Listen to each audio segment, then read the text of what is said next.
రామవరం గ్రామంలో శివ అనే ఒక సాధారణ రైతు ఉండేవాడు. అతను చాలా కష్టజీవి మరియు నిజాయితీపరుడు. ఒకరోజు వ్యవసాయానికి సంబంధించిన సామాగ్రి కొనడానికి పక్కనే ఉన్న పార్వతీపురం పట్టణానికి వెళ్ళవలసి వచ్చింది.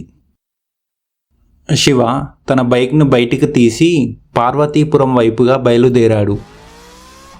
వెళ్తుండగా దారిలో ఒక చిన్న అడవి దాటాల్సి వచ్చింది. ఆ అడవిలో రోడ్డు అంత మంచిగా లేదు. గుంతలు, రాళ్ళు ఎక్కువగా ఉన్నాయి. అలాంటి దారిలో వెళ్తుండగా అనుకోకుండా అతని బైక్ చెడిపోయింది. ఏం చేయాలో తెలియక సహాయం కోసం ఎదురు చూసినా ఎవరూ కనపడలేదు. చివరికి చేసేదేమీ లేక బైక్ని తోసుకుంటూ నడవడం మొదలుపెట్టాడు.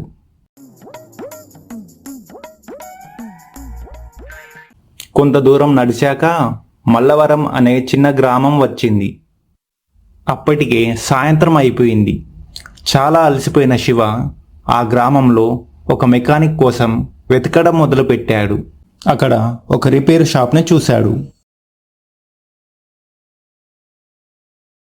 అక్కడికి వెళ్ళిన శివ, బాబు, నేను పార్వతీపురం వెళ్తుండగా నా బైక్ పాడైపోయింది. దీన్ని కాస్త బాగు చేస్తావా అని అడిగాడు. తప్పకుండా చేస్తాను సార్, ఇటు ఇవ్వండి అంటూ తన పని మొదలుపెట్టాడు.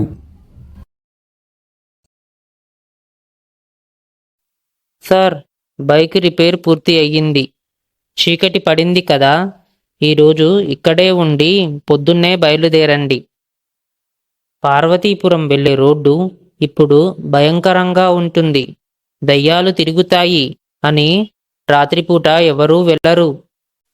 అప్పుడు శివ, ఈ కాలంలో కూడా దయ్యాలుంటాయా? అయినా నేను ధైర్యవంతుణ్ణి అంటూ అక్కడి నుంచి బయలుదేరాడు. అప్పుడు మార్గమధ్యంలో ఒక అమ్మాయి కనిపించింది. ఆ అమ్మాయి దగ్గరికి వెళ్ళి బైక్ని ఆపి, ఎవరమ్మా నువ్వు? ఇక్కడేం చేస్తున్నావు? నేను పార్వతీపురం వెళ్ళాలి, మాకు కాస్త లిఫ్ట్ ఇస్తారా అని అడిగింది. శివ తనను బైక్పై ఎక్కించుకొని బయలుదేరాడు. 5 నిమిషాల తర్వాత బైక్ వెనుక భారం వల్ల బండి మెల్లగా కదులుతుంది. అప్పుడు శివ బైక్ ఆపి వెనుక చూసి ఒక్కసారిగా భయపడ్డాడు. నన్ను వీడిన వాడెవ్వడు ఇంటికెళ్ళలేదు అనే స్వరంతో దయ్యాన్ని చూశాడు. శివ భయంతో స్పృహ తప్పి అక్కడే కూలిపోతాడు. మరుసటి రోజు ఉదయం స్థానికులు పొలాల్లో వెళ్తుండగా శివ బైక్ పక్కన పడి ఉండడం చూసి అతన్ని కాపాడుతారు. ఆ అమ్మాయి ఆ రోడ్డులో 20 ఏళ్ల క్రితం యాక్సిడెంట్లో చనిపోయింది. ఎవరైనా ఆ సమయంలో నమ్మితే వాళ్ళని కూడా శాశ్వతంగా వెంట తీసుకెళ్తుంది. శివ అదృష్టం వల్ల బ్రతికి బయటపడ్డాడు.